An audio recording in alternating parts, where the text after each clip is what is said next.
Përshëndetje të nderuar miq, përshëndetje të dashur ndjekës. Sot pranë jush do të vi me një histori shumë të çuditshme. Do të ndalojmë tek tradhëtia në martesë, një temë që në fakt është shumë e ndjerë dhe në emailin tim më ka shkruar një grua nga Tirana e cila ka treguar një histori të saj shumë të çuditshme. Ajo e ka tradhtuar vazhdimisht bashkëshortin e saj me një burr të martuar, apo qofte edhe me një tjetër, është penduar, ndjehet e penduar, ndjehet e mërzitur, bashkëshorti i saj nuk ka arritur që ta kupton të vërtetën në fjalë dhe në fund kur e ka marrë vesh të vërtetën, ato të dy janë ndarë. Ajo sot është shumë e mërzitur, por njëkohësisht ndjehet edhe shumë e penduar për atë se çfarë ka bërë. Qëllimet që e kanë çuar drejt këtyre pikave në një farë mënyre i ka sqaruar, ajo ka dashur që të gjitha këto qëllime t'i ndaj me shikuesit e mi, për të marrur edhe një mendim qoftë të vogël të juajin, por edhe timin, që unë do t'jap mendimin tim sapo të mbaroj këtë histori, se si ju do ta gjykonit një femër të tillë dhe se si ajo do të gjykoheshte në shoqëri. Historia fillon kështu. Kam qenë një nga ato femrat që thosha: unë nuk do ta bëja kurrë. Kjo nuk ka për të më ndodhur, sepse nuk arri deri aty. Por ja që më ndodhi. Problemi nuk qëndron vetëm tek fakti se kam qenë e dashura e një burri të martuar me fëmijë, por e kam tradhtuar edhe bashkëshortin tim pas disa vitesh martesë. Do me thënë, zonja në fjalë, fillimisht ka qenë e dashura e një burri të martuar me fëmijë, por pas ndarjes me të, ajo është martuar. Është martuar me një burr tjetër kur e ka përfunduar këtë lidhje të dashurisë. Thënë ka qenë e dashura e një burrit i cili ka qenë i martuar, por me fëmijë. Dhe në këtë pikë ajo përsëri ka bërë një tradhëti tjetër. Do me thënë, pasi është martuar, ka filluar që ta tradhtoj burrin prap. Jo gjithmonë, thot, një martesë që i reziston viteve është një martesë e shëndosh, e mirë, dhe kjo nuk do të thotë se ka funksionuar. Jo gjithmonë, një femër apo një mashkull tradhëton për të thyer monotoninë, apo nga dëshira për të ndjerë e re. Të paktën, për mua, thot, nuk ka ndodhur kështu. Kjo sepse nuk ndihesha as pak monotone dhe as e vjetër në moshë. Do të thënë, zonja në fjalë nuk e ka bërë tradhtin sepse është ndjerë monotone me atë burr, apo është ndjerë e vjetër në sytë e tij. Jo as pak, përkundrazi është ndjerë e plotësuar, përkundrazi është ndjerë mirë, por ajo vazhdon për të treguar pse e bën tradhtin. Tradhëtia ime nuk ishte dëshirë për të provuar diçka të re, apo dëshirë për të shkuar me dikë tjetër në shtrat. Vite me radh, thot, tani tregon se çfarë ndodhi. Vite me radh jam kënaqur gjithmonë me ato që kisha, duke menduar se nuk mund të kisha më aq shumë se aq sa kisha.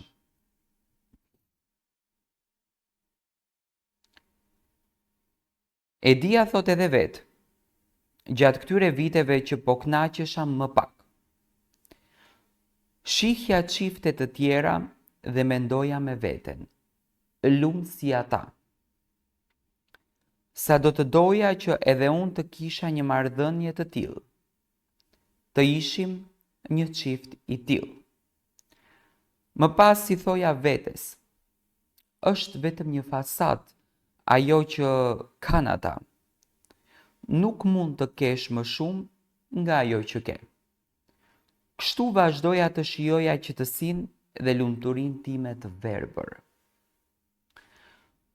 Ndoshta do të më pyesni si ka mundësi që nuk e ka kuptuar bashkëshorti im, apo të paktën të kuptonte lumturinë e reme që kishim bashkë. Ai nuk kuptoi asnjë gjë. E të tjerët për të tjerët ne ishim një familje e përkryer. Kisha krijuar maskën në thonjzat time dhe e përdorja gjithandej. Por jeta nuk të përplas. Gjithçka që kam pasur në jetë kam ndarë me bashkëshortin tim. Interesant, miqtë, gjithçka është e përbashkët në një martesë. Mirë po, pas disa vitesh martesë, kisha gjetur një mik special, e që në fillim e pata frikë. U përpoqja që të flisja me bashkëshortin tim, por pas kaq shumë vitesh që gjithçka shkon për mrekulli, nuk është e thjeshtë që t'i bësh të ditur partnerit që ka një problem. Që të shpjegoj më mirë, thot. Arrita të kuptoj se si çift nuk kishim asnjë gjë të rëndësishme. Asgjë që kishte rëndësi. Është e vërtet që kemi fëmijët, por ne të dy si çift nuk kishim ndërtuar asgjë bashkë. Kishim një shtëpi, por nuk kishim një familje, dhe nuk kishim ndërtuar instrumentet për të përballuar një krizë në çift. Megjithatë, thotë, unë i bëra përpjekjet e mia për të folur me të. I kisha treguar për të kaluarën dhe këtë nuk e them për t'u justifikuar. Por të gjitha ato që i kisha thënë, unë kishin rënë në vesh të shurdhër, ose të paktën duke gjykuar nga reagimi i tij, dhe ka shumë mundësi mos të më ketë kuptuar, sepse ishte sikur të flisnim dy gjuhë të ndryshme. Duhet ja kisha lënë më parë dhe më pas të nisja një histori të re me tjetrin, thot. Sa herë ja kam thënë vetes këto fjalë, po nuk arrita do ta bëja. Duhej ta leja burrin. Pas shumë tentativave që kam bërë për të parë nëse mund të shpëtoja diçka nga martesa ime, vendosa të ndahem. Por ishin fëmijët në mes dhe kjo nuk ishte as pak e lehtë. Teksa i shihja fëmijët të flinin, mendoja me veten se duhet t'i lija të jetonin edhe disa ditë në paqe. E shihja bashkëshortin tim dhe mendoja se ishte momenti ku duhet t'i tregoja gjithçka. Por e shihja të qetë dhe të buzëqeshur dhe i thosha vetes: më mirë nesër, pse t'i japësh pikërisht tani goditjen?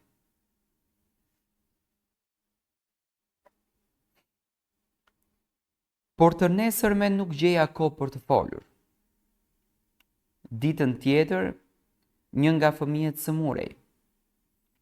Pastaj sa të kalonte viti i ri, që të paktën të ishin të qetë në këto ditë festive, kështu e shtyja nga dita në ditë diskutimin që duhej ta bëja që nga fillimi. Ndërkohë nuk mund t'i jepja fund ndjenjave që kisha për tjetrin. Edhe sot, martesa ime vazhdon të jetë e njëjta. Si në fillim, një martesë si gjithë të tjerat dhe kënaqem duke menduar se të gjitha martesat janë kështu. Ndoshta, nëse nuk do të isha njohur me tjetrin, do vazhdoja jetën time e qetë. Ajo që më ka habitur më shumë ishte fakti se njëherë gruaja e të dashurit tim më ka pyetur se çfarë mendimi kisha për martesën e tyre, nga ato që më kishte treguar miku im, pra i dashuri im. Unë ju përgjigja se më dukej një martesë si gjithë të tjerat dhe ajo më përgjigj: po, është e vërtet, është një martesë si gjithë të tjerat. E tregonte këtë si një arritje, si një vlerë. Unë e kuptova se nuk është kështu, dhe nëse një martesë ka krisje, fundi mund të vijë edhe shkaku i një zënke për dashuri apo për përplasje të tjera. Por unë fundin e arrita. Sot jam e ndarë. Sot jetoj në Greqi dhe fëmijët i ka burim, por edhe i dashuri më la. Dua t'i kthehem burit për të vazhduar jetën me të, por ai më thot ti je një tradhëtare. Dhe fëmijët më nuk duan të më shohin në sy. Dua të marr mendimin tuaj. Kam bërë një veprim të drejtë se në fund të fundit jeta është e imja personalja. Tani për të marrë një mendimin tim, unë nuk jam një psikolog, por në këndin e një njeriut, një gazetarit, një njeriut i cili ka pasur të bëjë ndoshta me raste në emisione, shumë gjëra të tjera, mund të them që gjëja më e çmuar në jetë është familja dhe ne duhet të ruajmë familjen. Familja nuk shihet për shtrat marrëdhëniesh, familja nuk shihet për emocione seksuale, familja është gjëja më e shenjtë në botë. Dhe ne nëse dim ta ruajmë familjen tonë, ne duhet të kontribojmë në të. Kur fillon një martesë, nga ajo martesë lindin fëmijët, edhe çiftet më fillojnë të mendojnë për fëmijët e tyre, t'ju lejnë pasuri, t'ju lejnë situata, t'ju lejnë momente të bukura, dhe jo të mendojnë më shumë për shtratin e tyre. Dhe jo më kot quhet familje, por jo çdo kush di të vlerësoj familjen dhe jo çdo kush di t'i jap vlerë familjes. Kjo është e dashur, unë gjithsesi besoj që ti të jesh penduar dhe fëmijët e tu të pranojnë, edhe pse kanë me të drejtë mos të pranojnë, sepse ti nuk ke menduar për fëmijët, por ke menduar për egot e tua, dhe kështu që derisa mendon për egot e tua, ti ke bërë këto gabime, por ne nuk jemi një popull që dënojmë njerëz, Zoti ka falur, urojmë që ti jesh penduar dhe të falë familja dhe të kthehesh te familja, por duke kontribuar më fort tek ajo familje dhe duke qenë më mirënjohëse dhe më e lumtur në familjen tënde.